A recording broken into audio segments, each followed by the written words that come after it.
Beritan merhabalar. Şu anda ikinci bir saat başladı. Biber gazıyla tekrar başladı. İlçe binası önünde havai fişek ve karşılık veren gençlere polis biber gazıyla saldırı yapıyor şu anda. Hatırlarsınız bundan bir yarım saat önce bir yürüyüş olacaktı. Yürüyüş yapıldı belli bir noktaya kadar.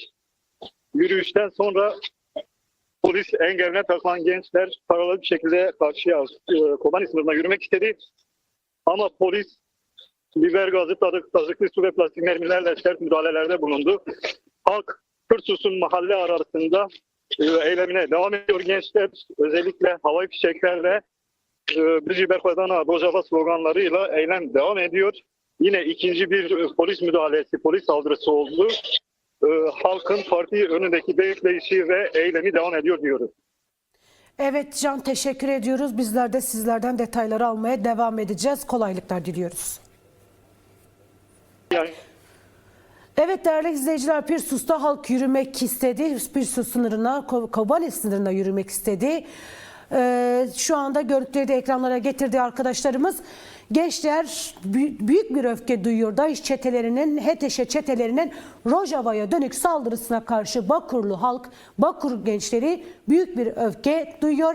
Bu öfkeyi düşmanına, çetelere yöneltmek istiyor. Ancak gördüğünüz üzere halkın yürüyüşüne dahi tahammül edilemiyor. Halkın protesto hakkına tahammül edilemiyor. Şu anda gençler, orada bulunan halk saldırıya uğruyor. Polis halka dönük plastik mermilerle, gaz bombalarıyla, tazikli suyla müdahale ediyor. Halk tüm bu saldırılara rağmen direnişini sürdürüyor.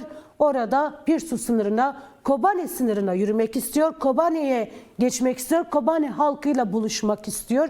Yoğun bir kar yağışı var. Hava oldukça kötü.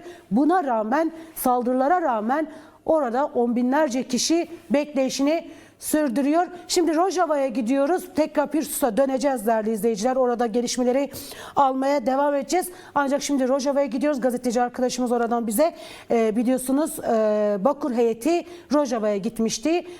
Onunla ilgili detayları alacağız. Merhaba Zana, merhaba Zana, hoş geldin yayınımıza.